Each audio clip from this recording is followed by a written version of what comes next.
The diner's bell jingled softly as a family of 4 shuffled inside, their faces tight with exhaustion, but their eyes scanning the room with quiet hope.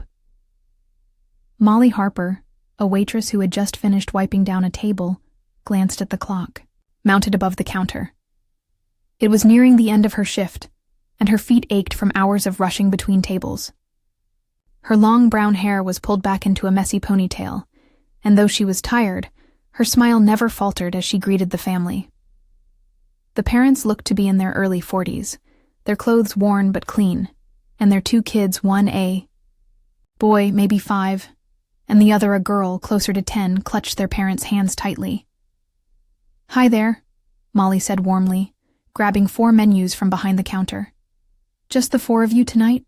The father hesitated, his hand drifting toward his pocket, but the mother answered quickly. "Yes, thank you.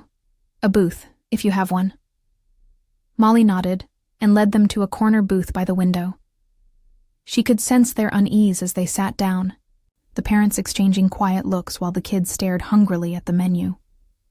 Molly had seen this before, families trying to stretch every last dollar, torn between their pride and their empty stomachs.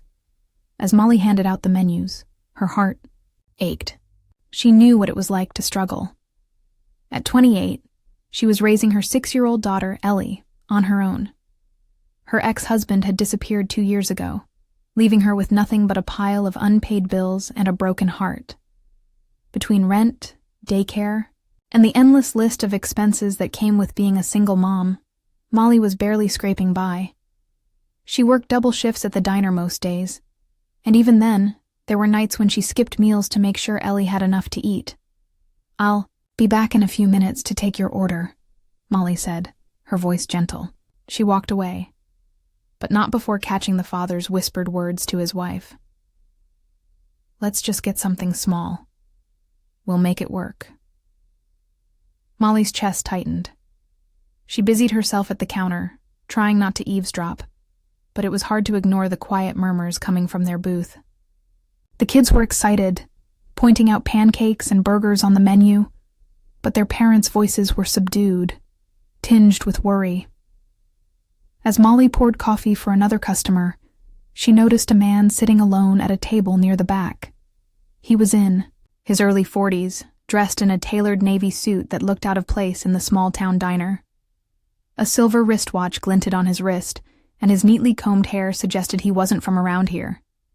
He was scrolling through his phone absent-mindedly, a half-eaten slice of pie in front of him. Molly didn't think much of him at first. Businessmen occasionally passed through town on their way to bigger cities, but something about him seemed oddly observant. Every now and then, his eyes flicked toward the corner booth where the family sat. Molly shook off the thought and returned to the family. "Have you all decided?" The mother hesitated, glancing at the kids. Just 2 grilled cheese sandwiches," she said finally, her voice barely above a whisper. "We'll share." Molly's heart sank. She glanced at the kids, who were still eyeing the menu with hopeful expressions, unaware of the decision their parents had just made. For a moment, Molly considered walking away and letting it be. It wasn't her business, after all. But then she thought of Ellie. She thought of the nights when she'd gone to bed hungry so her daughter didn't have to, and she thought of how much it would mean to her if a stranger had stepped in during one of her hardest days. "Actually," Molly said, her voice bright, "tonight's special is on me. Burgers, fries, milkshakes, the works. How about that?" The mother looked up, her eyes wide with disbelief.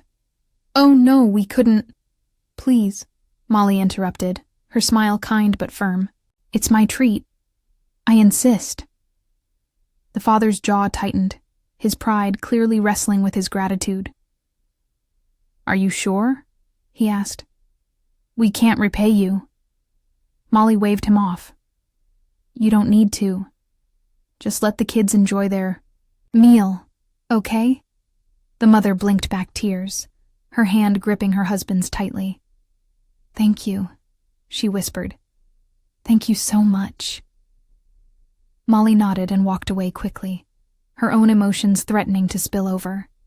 She placed the order, herself, ensuring the kitchen knew to make it extra special. As she worked, she felt a strange mix of sadness and satisfaction.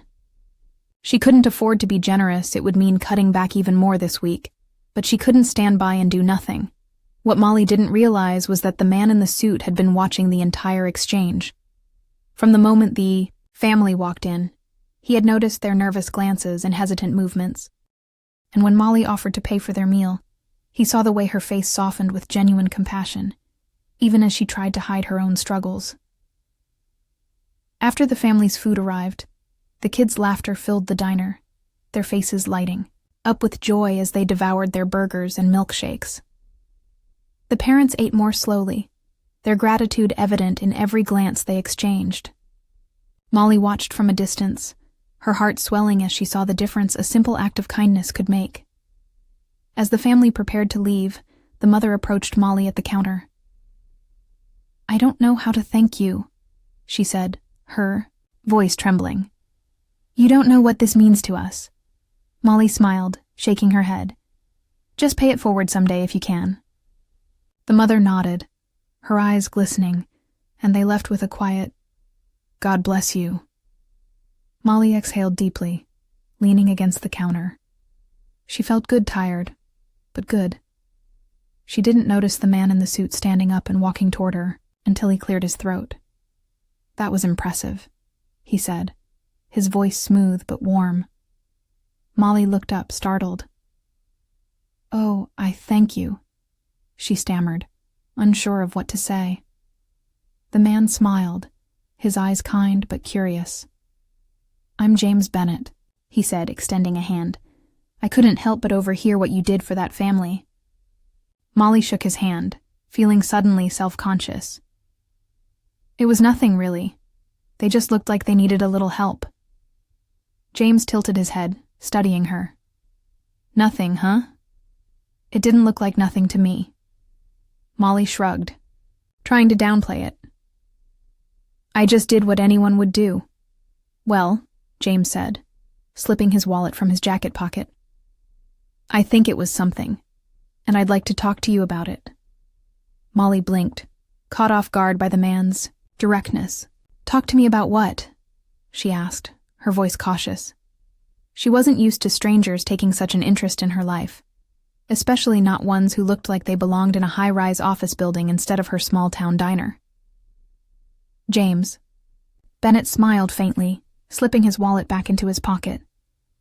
"About what you did back there," he said, nodding toward the door where the family had just left. "You didn't have to help them, but you did. I find that admirable." Molly shifted on her feet, unsure of how to respond. "It was nothing," she said again, brushing her hands on her apron. "Just seemed like the right thing to do." James studied her for a moment, his expression thoughtful. "What's your name?" he asked. "Molly," she replied hesitantly. "Molly Harper." "Well, Molly Harper," James said, leaning against the counter slightly. "It's nice to meet you. I'm James Bennett." His tone was friendly, but there was a certain weight to the way he said his name, as if it should mean something. To her. Molly nodded politely, though the name rang no bells. "Nice to meet you, Mr. Bennett." "James," he corrected with a small smile. "Okay." "James," she said, still wary. "Is there something I can help you with?" James glanced around the diner, noting the few remaining customers. The place was winding down for the night, and the staff looked as tired as Molly did. "Actually, if you have a minute, I'd like to sit and talk," he said. "If that's okay with you." Molly hesitated. She wasn't sure what to make of this man or his sudden interest in her. But there was something disarming about his demeanor, polite, curious, but not overbearing. Finally, she nodded. "Let me just grab a cup of coffee," she said, motioning toward the pot behind the counter. James returned to his table, and Molly joined him a moment later, coffee in hand. She sat across from him, her posture slightly stiff, So? She began. What's this about? James folded his hands on the table, his expression serious but kind. I'll get straight to the point, he said. I've spent the last 20 years building my career. I run a company that invests in small businesses and startups, helping people turn their ideas into something real. But lately, I've been thinking a lot about what really matters. Moments like the one I just saw tonight remind me of that. Molly frowned, unsure of where he was going with this. I'm not sure I follow, she admitted. James leaned forward slightly, his voice lowering. What you did back there, he said.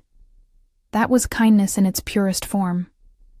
You didn't hesitate, even though it was clear you could use a little help yourself.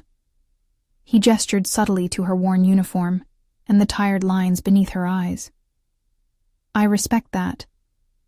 Molly felt her cheeks flush. I don't know, she said, shrugging uncomfortably. I just did what anyone would do. Not anyone, James countered gently. Most people would have walked away. But you didn't. She sipped her coffee, unsure of how to respond. She wasn't used to being noticed, let alone praised, and something about James's intensity made her feel exposed. Look, she said finally, I'm glad the family got to have a good meal. But I've got bills to pay and a kid to raise, so if this is about some kind of business opportunity, I'm probably not the person you're looking for. James tilted his head, his expression softening. You have a daughter? Molly nodded, her guard still up. Ellie. She's 6. 6, James repeated, a faint smile tugging at his lips. That's a fun age. I have 2 kids myself, a boy and a girl. They're a bit older now, but I remember those days. Molly's posture relaxed slightly. You have kids? He nodded. Lila's 14 and Ben just turned 12, he said, his voice carrying a hint of pride. They keep me on my toes. Molly chuckled despite herself. Yeah, Ellie's good at that too, she said. For a moment, the conversation shifted into something lighter. James asked about Ellie, what she liked to do, what kind of books she enjoyed, and Molly found herself talking more freely than she expected. It was strange, opening up to a stranger, but James had a way of making her feel at ease.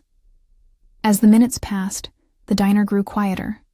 The last few customers paid their bills and left, and the other waitresses began cleaning up for the night.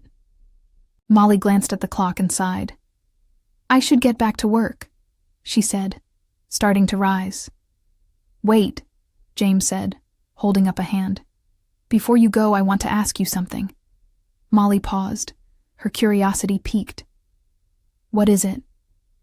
James hesitated for the first time, as if choosing his words carefully. How long have you been working here? He asked. About 3 years, Molly replied. Why? And before that? She shrugged. I did a little bit of everything. Retail, some office temp work, whatever I could find. James nodded thoughtfully. Have you ever thought about doing something else? Something more stable? Molly laughed, though there was little humor in it. Of course I have, she said. But stable jobs don't exactly grow on trees around here. And even if they did, I don't have the time or money to go back to school or anything like that.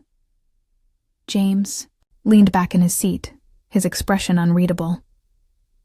What if someone gave you an opportunity? He asked. Molly blinked, caught off guard by the question. What kind of opportunity? Something that could change your life, James said simply. She stared at him, trying to gauge whether he was serious. Why would you do that for me? James smiled faintly. Because I believe in rewarding kindness, he said. And because I think you deserve it. Molly opened her mouth to respond, but no words came.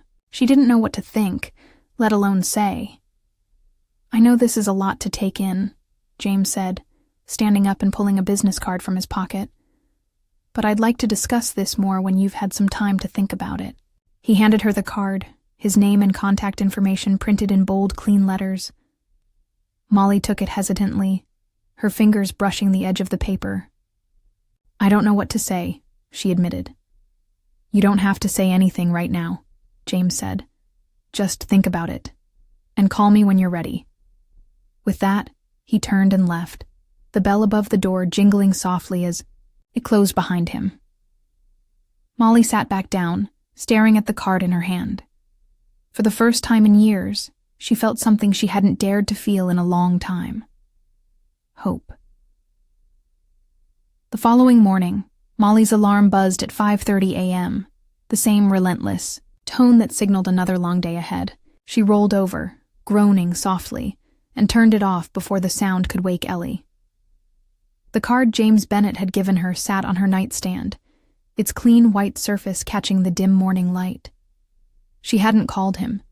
She wasn't even sure she was going to.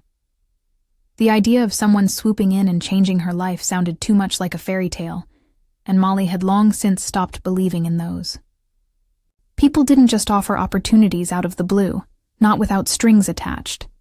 And even if James's intentions were genuine, what could he possibly see in her?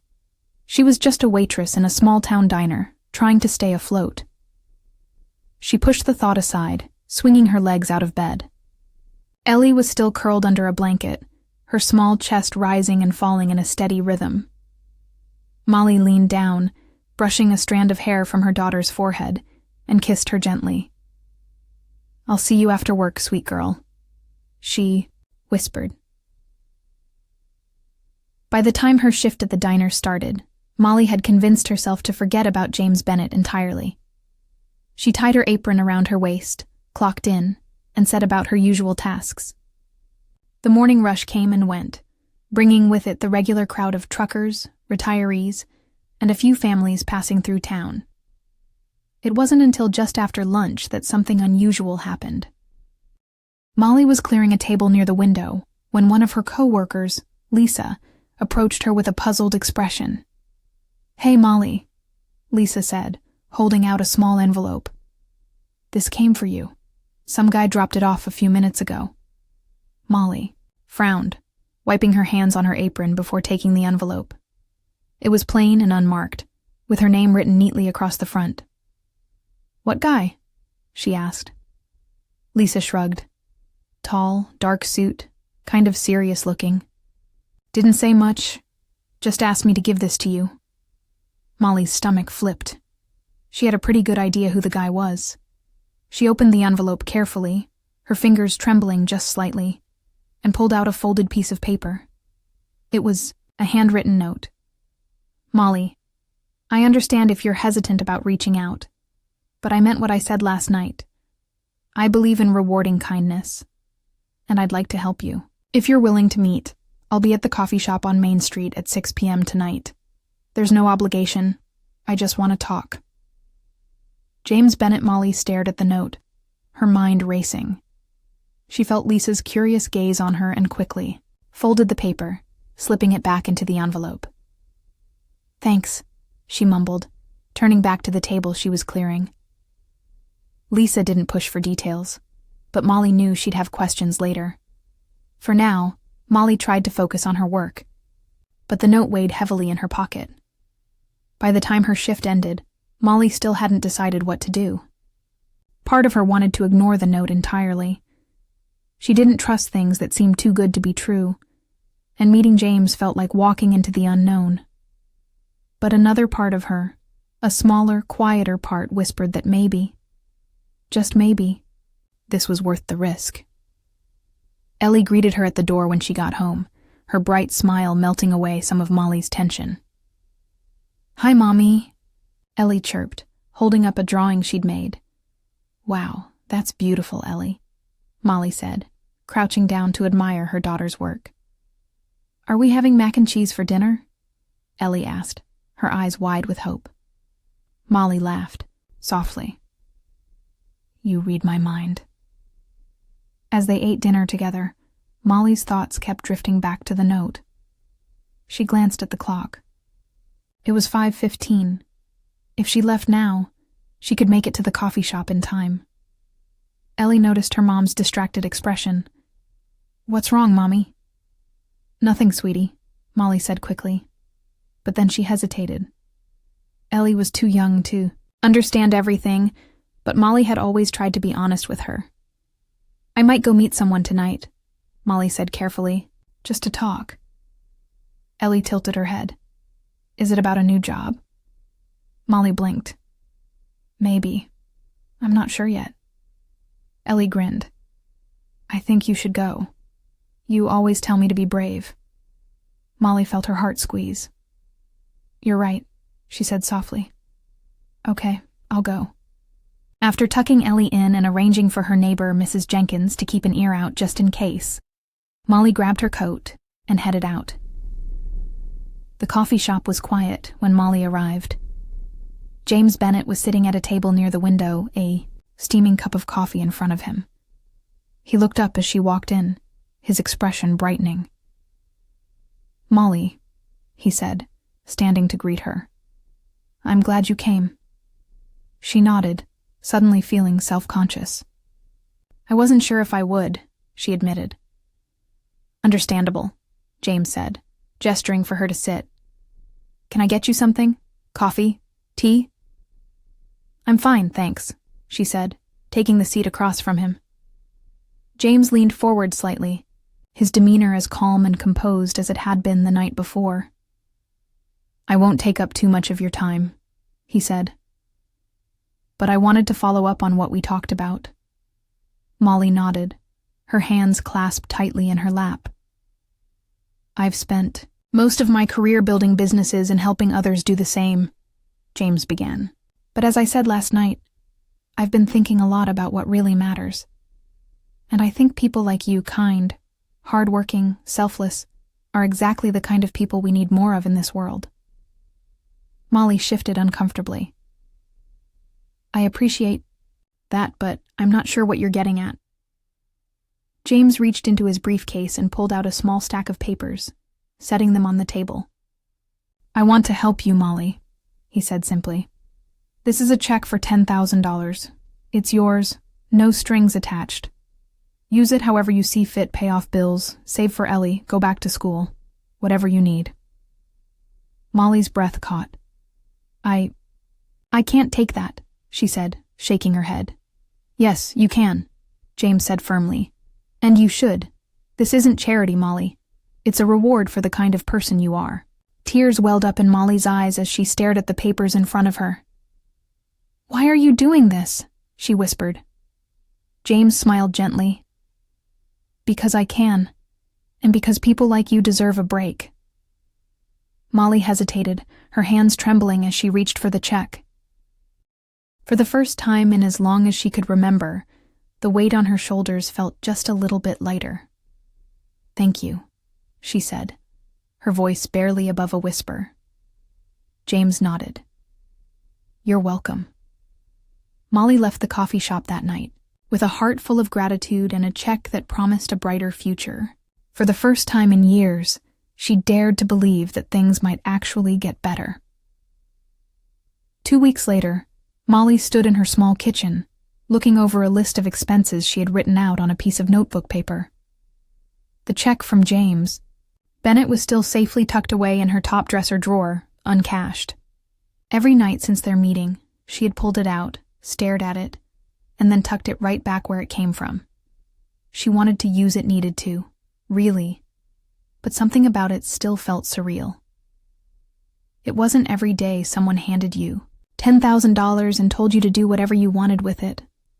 Part of her was terrified to even touch it. What if she used it wrong? What if she made a mistake? "Mommy, are you okay?" Ellie's voice brought her out of her thoughts.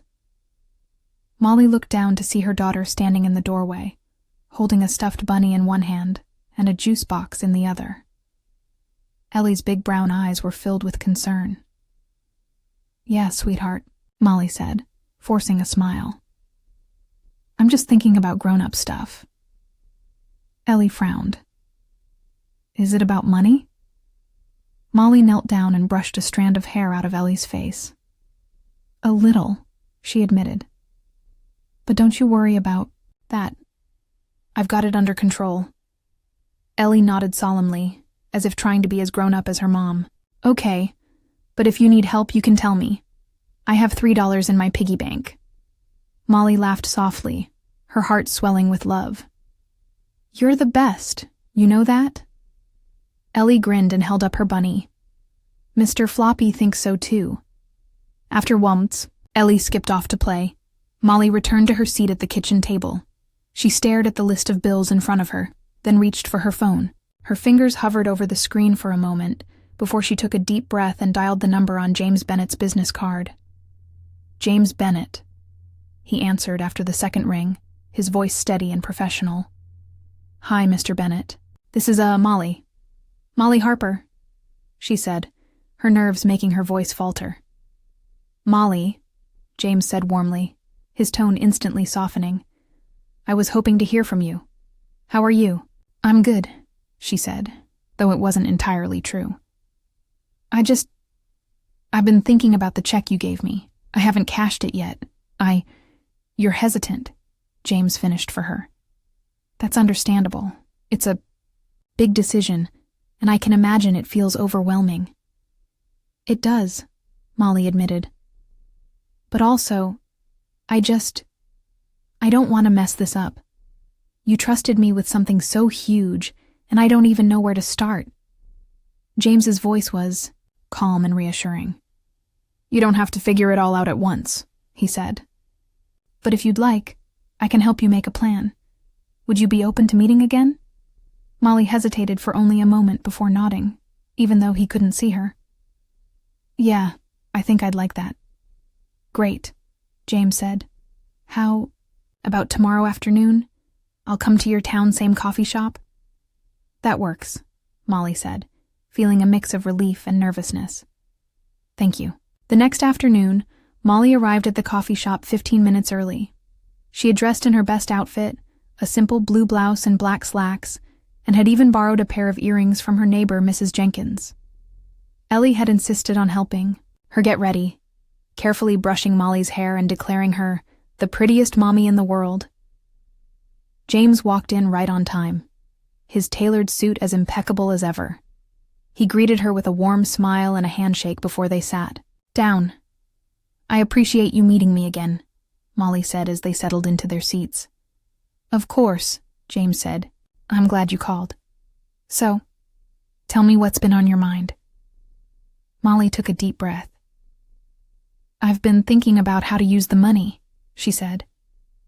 There are so many things I need to take care of: bills, daycare for Ellie, maybe even saving up for a better place to live. But I don't know. I feel like I should do something more with it, something that lasts. James nodded thoughtfully. That's a smart way to think about it, he said. It's important to take care of the immediate needs, but it's also good to think about the future. Have you ever considered going back to school or learning a trade? Molly hesitated. I've thought about it, but it always felt out of reach. I wouldn't even know where to start. Well, James said, pulling a small notebook from his briefcase. I did a little research after we first met.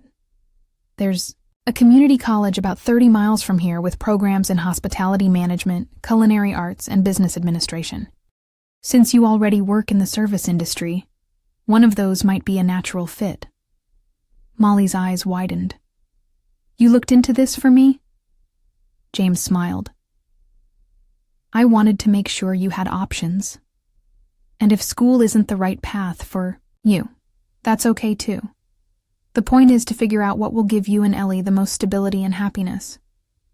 They spent the next hour discussing possibilities. James listened intently as Molly talked about her dreams she hadn't allowed herself to think about in years. She mentioned how much she loved cooking and how she'd always imagined running her own little café someday. You have the passion, James said.